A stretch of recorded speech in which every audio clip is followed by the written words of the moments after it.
व्लॉगच्या एका नवीन व्हिडिओमध्ये मित्रांनो आपलं सर्वांचं मनपूर्वक स्वागत आहे। तिथून वरती आल्यानंतर एक गव्हाचं रान गावलेलं आहे। गव्हाचं रान हे चारतोय आता आणि काकड्या तर तुम्ही बघितल्या बघू शकता मित्रांनो। इथं निवांतपणे बसलेलं आहे। शेळ्या आमच्या पाठीमागे चारत्यात इकडे। शेळ्या वर गेलेल्या परत हाणून आणलेल्या मागं व्हायच खाऊ दे जर राहिला नुसतं बघत्या मालकाच्या तोंडाकडे कधी घरी नेते ते म्हणून काय काय तो उभेच राहिला तिकडे बघित चला घरी म्हणजे यांचं म्हणणं आहे घरी जायचं। आता ये बुंट्या कुठं का दार दा या चल चल या या ये बाय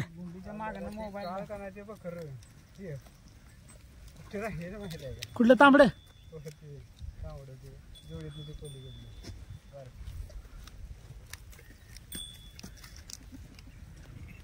राहिलं आपण वाड्यावर पाणी लावतो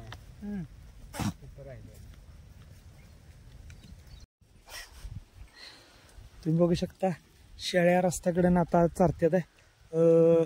काकड्याचे फळाचे मालक आणि आमचे सुरेश बापा इथंच बसलोय आम्ही। त्याने आता काकड्या टाकायला शेरडाच नाही खाते दे शेरडे बी आमची आणि त्या साईडला काकड्याच कडल्या तिथं खाते दे शेरड।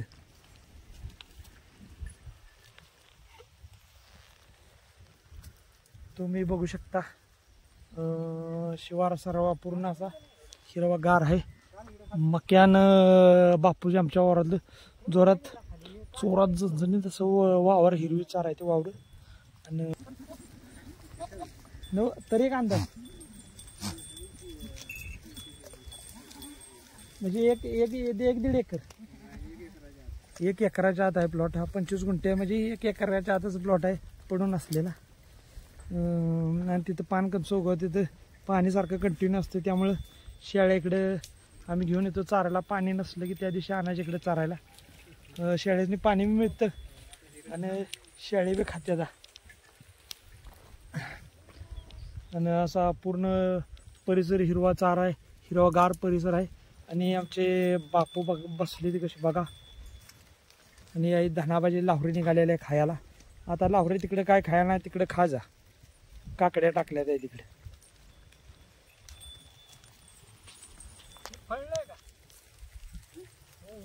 बघू शकता। आता वाजले तर 5-6:15 काकड्याचे फळाचे मालक आणि आमचे सुरेश बापा इथंच बसलोय आम्ही।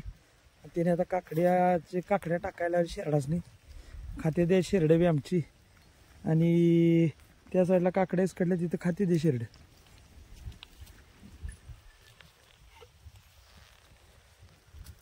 तुम्ही बघू शकता शिवार सर्व पूर्ण असा हिरवागार आहे। मक्यान बापूजी आमच्या वावरातलं जोरात चोरात जणजणी तसं वावर हिरवी चार आहे ते वावर आणि हिरवा चारा आहे हिरवागार परिसर आहे। आणि आमचे बापू बसले ते कसे बघा आणि आई धनाबाजी लाहोरी निघालेल्या आहे खायला। आता लाहोरी तिकडे काय खायला नाही तिकडे खा जा काकड्या टाकल्या त्या तिकडे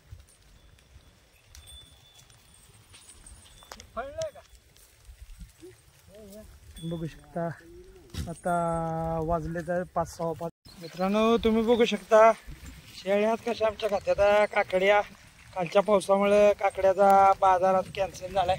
बाजार काढला नाही पण काकड्या बघा काढल्या त्या वावरात मालकानं काढून टाकल्या त्या बाहेर। मालक बघा इकडं हे आमचे सुरेश बापू बसले ते इथं आणि मालक बघा ते उभं राहिले ते तिकडे वावरात बघते ते वावर। आता तुम्ही बघू शकता ह्यो काकड्याचा फळ आहे बघा।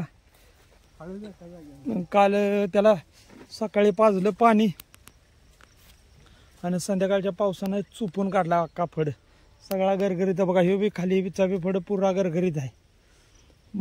बऱ्या मार दिलाय पावसानं काल हो म्हणून चुपून काढलं।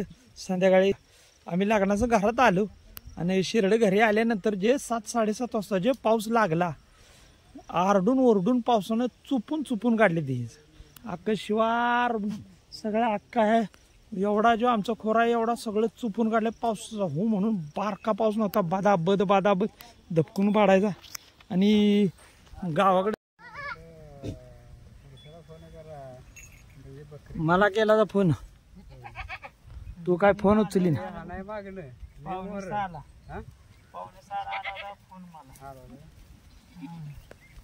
मला ते गाडीत टेप लावलेलं का नाही ऐकूच आलं नाही. असते का नाही आपण ती पलीकडे नाही का ते बेमुगा शेजारी खोडवा आहे ती तिथं चालत होतो. खोडवा फुटला होता का? नाही एवढा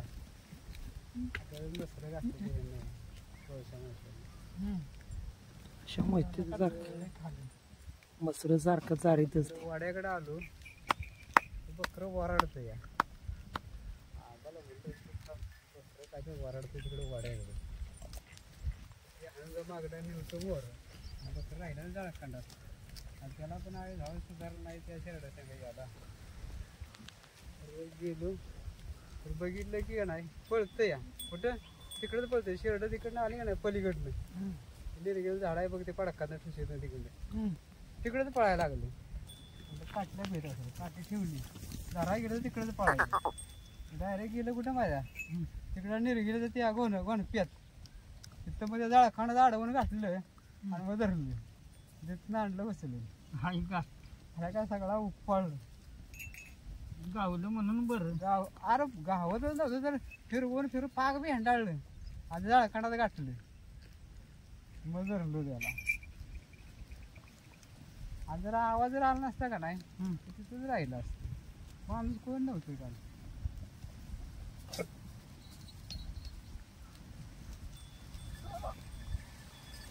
काल आम्ही लग्नाला गेलेलो होतो आणि त्यामुळे सुरेश बापून आम्ही दोघं पण शरणाकडे नव्हतो. तर आता आम्हाला बापूंनी सांगितल्या काल झालेली सत्य कथा. काल त्या बकऱ्यानं कुठलं ते बकरं हे काळं बकरं का ते कानाव पांढरं बकरं हा म्हणजे मोठ्या बारक्या मानेची 2 चिलट दमून काढलं होतं काल बापूला आणि धनाबाला. आणि आता जायच्या तयारीत आमचा फड्या फेका बापू वाट धरा. त्याला कळलं नाही बाबा ते बारकं बकरं ते आलं शेडीसाठी ते बकरं ते तसलीच आहे. त्या मागाशी बी सकाळी बी तसंच बकरं तिथं हुंगीत बसलो होतं काहीतरी. हो ते काही येईनाच आणि गेलं ना आणि आणलं धरून आणि पुढं लागलं हाक मारली की मग आलं मागणं.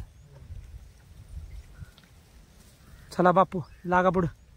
सुरेश बापू पुढं लागा का महिंदे बापू लागते ते.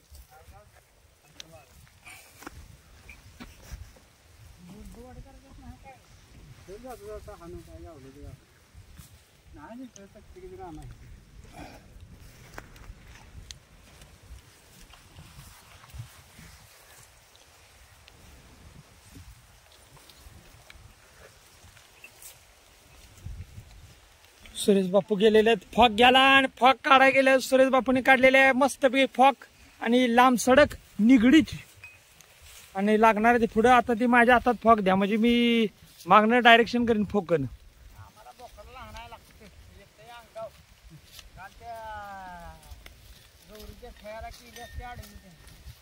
नाही तसं येत नाही मारलं तर ते येतं या.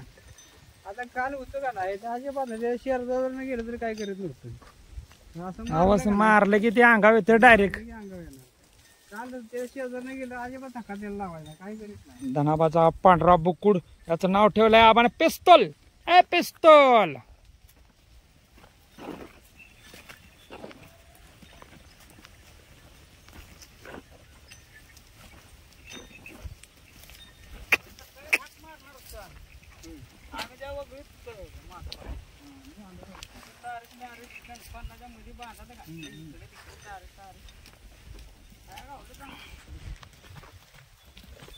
सारून परत आणून आणि त्या साया मारोलकरच्या ह्याच्यापाशी बसविली मागाल्याच्यावर खाणार नाही का तर त्यासनी माहित आहे. आणि काल आलेल्या कालच्या पावसाच्या वारामुळीनं मक्यान कसं पडले बघा तुम्ही. म्हणजे सगळं मक्याने लोळलेलं आहे. वारा असं गारगार फिरत असल्यामुळं कालची वारामुळे जोरात होती ना ते मक्याने बिकान सगळं पडले. आता तुम्ही बघू शकता मित्रांनो. आणि गळवान केल्या सगळ्या वावराची कालच्या वारामुळीनं. आता इथं बघू शकता तुम्ही मित्रांनो मक्यान कसं पडले. काय का पडले तिकडे पडले मक्यान सगळं. मक्यान धावून पडून फार अवघड आहे. आता तुम्ही बघू शकता वाऱ्यानं कसं पडले. कालच्या वाऱ्यानं मागल्याने पडली वेळी ते मागल्यानं.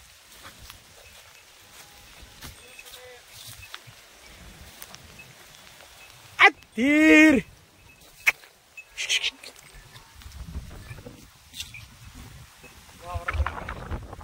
गावाच्या वरात आता काय काय पडलं आहे खायला.